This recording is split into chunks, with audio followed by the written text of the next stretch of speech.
کے پی کا وزیر اعلیٰ علی امین گڈھپور صاحب اگر افغانستان کے ساتھ مل کر کام کرنے کی بات کرے تو وہ غدار، لیکن پنجاب کی وزیر اعلیٰ انڈیا سے مل کر کام کرنے کی بات کرے تو واہ واہ۔ السلام علیکم ناظرین، میں ہوں آپ کا ہوسٹ امجد گل اور آپ دیکھ رہے ہیں آپ کا اپنا platform H R T V. Maryam Nawaz صاحبہ کی جانب سے ایک خطاب میں ایک بیان آیا تھا کہ ہم انڈیا سے مل کر اسموک کے حوالے سے کام کرنا چاہتے ہیں، جس پہ بڑی واہ واہ ہو گئی تھی نون لیگ کی طرف سے کہ مریم نواز صاحبہ اسموک کے حوالے سے بڑی ایکٹیو ہے اور بڑا کام کر رہی ہیں۔ لیکن پھر اس سے کچھ دن پہلے ہم نے دیکھا تھا کہ علی امین گڈھپور صاحب نے ایک بیان دیا تھا کہ ہم چاہتے ہیں کیپی کا جو ایک صوبہ جو اس وقت جنگ کی وجہ سے بڑے مشکلات کا شکار ہے، جیسے کہ دہشت گردی کے حوالے سے حالات اس وقت کے پی میں ہیں، تو اس پہ بڑی تنقید کی گئی تھی خواجہ آصف کی جانب سے اور باقی نون لیگ کی قیادت کی جانب سے کہ یہ شاید غداری کے زمرے میں آتا ہے کہ آپ افغانستان سے مل کر کام کرنے کی بات کیوں کرتے ہیں۔ تو یہاں پہ آپ کو پاکستان کی دوغلا سیاست کا آپ کو ایک واضح چہرہ جو اس وقت پاکستان میں سیاست ہو رہی ہے یا جو پاکستان کی سیاستدان اس وقت کر رہے ہیں، یہاں سے آپ کو وہ چہرہ صاف نظر آ جائے گا۔ اس کے ساتھ ساتھ پاکستان تحریک انصاف کا ایک رہنما جو لاہور سے میاں عواد فاروق صاحب جو پچھلے 2 سال سے ملٹری کسٹڈی میں، اس کا ایک چھوٹا بیٹا جو کہ بیمار تھا اور پھر ہم نے دیکھا کہ وہ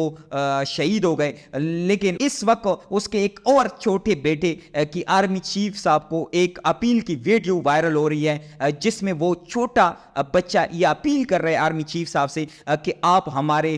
بابا کو معاف کر دے کیونکہ ہم نے بڑی قربانیاں دی ہیں، ہمارا ایک بھائی شہید ہو گیا، ہم اسکول نہیں جا سکتے، ہمارا مستقبل داؤ پہ لگ چکا ہے، ہمارے کاروبار تباہ ہو گئے ہیں۔ تو اگر تو آپ 9 مئی میں جو ایک کہا جا رہے ہیں کہ وہ ملوث تھا اور وہ اس وقت ملٹری کسٹڈی میں ہے، اگر تو آپ اس کو معافی دیں گے تو مجھ سمیت جتنی بھی بچے جن کے باپ اس وقت ملٹری کسٹڈی میں ہیں، اگر آپ ان کو رہائی دیں گے تو ہم سب آپ کے لیے دعا گو رہیں گے۔ وہ ویڈیو دیکھ کے یقین کرے کہ جب آپ دیکھتے ہیں اس کو تو آپ کا دل باہر آ جاتا ہے۔ وہ ایک معصوم بچہ جو اپیل کر رہا ہے، یقین کرے کہ میں کہتا ہوں کہ اگر تو اس بندی کی اتنا بڑا گناہ ہے، اس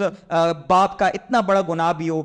کہ آپ اس کو معاف نہیں کر سکتے، پھر بھی معاف کرنا چاہیے۔ وہ ایک پاکستانی ہے اور اس نے ظاہر سی بات ہے اگر کوئی گناہ کیا بھی ہے تو اس کی سزا اس نے کاٹی ہے اور وہ پچھلے 2 سال سے قید میں ہے اور اس کا سارا کاروبار، ساری فیملی، سارا کچھ تباہ ہوا ہے۔ اب جا کے اس وقت جو بڑے ہیں ان کو یہ فیصلہ کر لینا چاہیے کہ جو بھی ملوث ہے یا تو آپ ان کو سزا دے یا پھر آپ معافی کا اعلان کر دیں۔ اس کے ساتھ ساتھ ہم دیکھ رہے ہیں کہ قاضی فائز عیسی صاحب کی واقعے کی گونج ابھی بھی اس وقت بھی پاکستان میں چل رہی ہے۔ نظام میں بیٹھے ہوئے لوگ اس کو سپورٹ کر رہے ہیں، اس کی مذمت کر رہے ہیں، ہم سب بھی اس کی مذمت کرتے اگر قاضی فائز عیسی صاحب کی جو فیصلے تھے وہ ہمارے سامنے نہ ہوتے۔ قاضی فائز عیسی صاحب کے دور کی اگر میں کچھ آپ لوگ کے ساتھ شیئر کرنا چاہوں کہ قاضی فائز عیسی صاحب کے دور میں جب آپ اس کی عدالت میں جاتے تھے تو قاضی فائز عیسی صاحب کو جب کوئی بتاتا تھا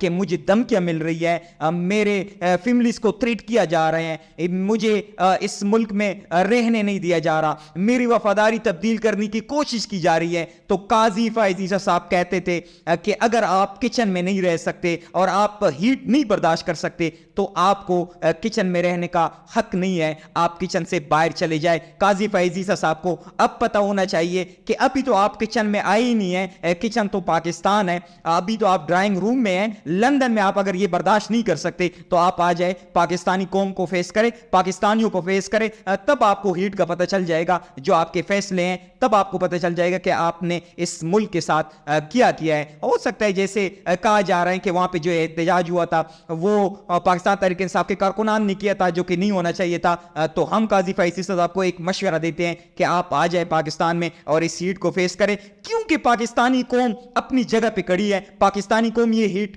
پچھلے 2.5 سال سے فیس کر رہے ہیں، پاکستانی قوم اس سیٹ سے نہیں بھاگے ہو تو آپ بھاگے ہو، واپس آ جاؤ اور اس سیٹ کو ہمارے ساتھ مل جل کے ہم اس کو فیس کرتے ہیں، آپ بھی آگے فیس کریں۔ اس کے ساتھ ساتھ ہم دیکھ رہے ہیں پی آئی اے کے ساتھ پی آئی اے جو ایک ٹائم میں باقی ایئر لائن کو ٹریننگ دیتا تھا, ایک نام تھا پی آئی اے کا, آج جو اس کے ساتھ ہو رہا ہے وہ بھی ہمارے سامنے ہے. جو ہمیں کہا جا رہا تھا عمران خان صاحب کو ہٹانا ہے, اس ملک کے حالات ٹھیک کرنے ہیں, یہ حالات ٹھیک کرنے تھے کہ ہم نے ایئرپورٹ کو بیچنا تھا, ہم نے موٹر ویز کو بیچنا تھا, ہم نے پی آئی اے کو بیچنا تھا. پی آئی اے کے لیے جو بولی لگائی گئی تھی اس بولی میں آپ یہ دیکھیں کہ ایک پارٹی صرف آئی تھی, اور جو ایک ہمیں بتایا جا رہا تھا کہ پی آئی اے کی بولی 85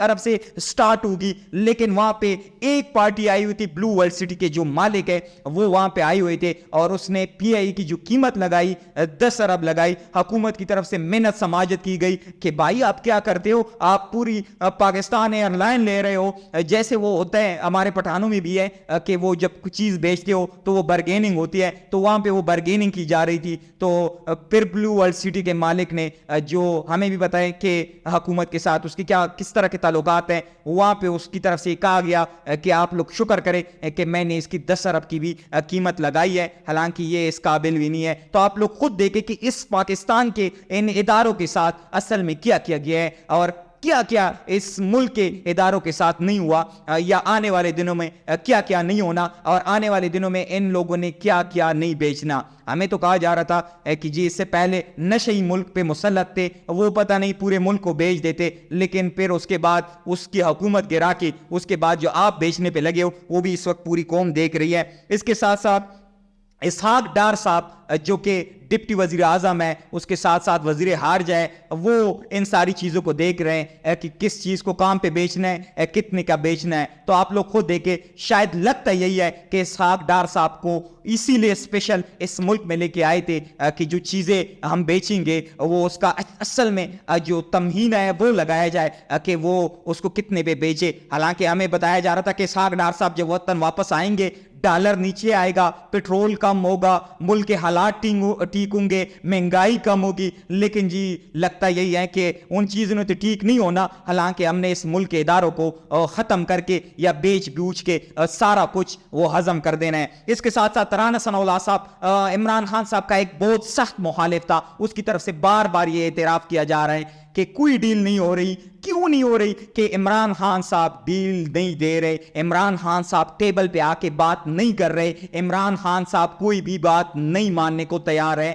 اگر تو کوئی ریلیف مل رہا ہے یا جو اس وقت عدالت کی طرف سے عمران خان صاحب کی بیوی کو یا اس کی بہنوں کو کوئی ریلیف ملا ہے, تو رانا ثناء اللہ صاحب یہ خود اعتراف کر رہے ہیں کہ وہ عدالتی طور پر ان لوگوں نے سختیاں برداشت کر کے وہ ریلیف لیا ہے, اس کا اس ڈیل کے ساتھ اس وقت ان حالات کے ساتھ کوئی تعلق نہیں. اس کے ساتھ ساتھ ہم دیکھ رہے ہیں عمران خان صاحب پہ ایک دفعہ پھر سے سختیاں بڑھا دی گئی ہے. بڑی خوفناک خبریں آ رہی ہے دوبارہ سے اڈیالہ جیل سے کہ عمران خان صاحب کو ایک دفعہ پھر سے جو پچھلے یہ 1.5 سال سے کوشش کر رہے ہیں کہ کسی بھی طرح سے عمران خان صاحب کو توڑنا ہے, عمران خان صاحب سے اپنی بات منوانی ہے. عمران خان صاحب کو ایک آفر کی جا رہی ہے کہ آپ پچھلے دروازے سے اڈیالہ جیل سے باہر جائے, ہم آپ کو آزاد کرتے ہیں. لیکن عمران خان صاحب اس وقت ایک ہی بات کر رہے ہیں کہ میں نے نکلنا ہے اس جیل سے تو سارا اس ملک کے لیے نکلنا ہے اور پاکستان کے لیے نکلنا ہے, اور میں نے مین دروازے سے نکلنا ہے کہ پوری پاکستانی قوم کو پتہ چلے کہ میں اپنا سارا کچھ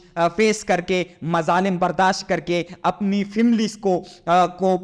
قیدوں میں کر کے, وہ ساری تکلیفیں برداشت کر کے اس ملک کے لیے میں پھر بھی کڑا رہا اس نظام کے خلاف آخری بال تک. اس کے ساتھ ساتھ ہم دیکھ رہے ہیں کہ انتظار پنجوتا صاحب ایک اتنا قابل وکیل عمران خان صاحب کا فوکل پرسن تھے, پچھلے 1 ماہ سے لاپتہ تھے. آج جو اٹارنی جنرل کی طرف سے اسلام آباد ہائی کورٹ میں جو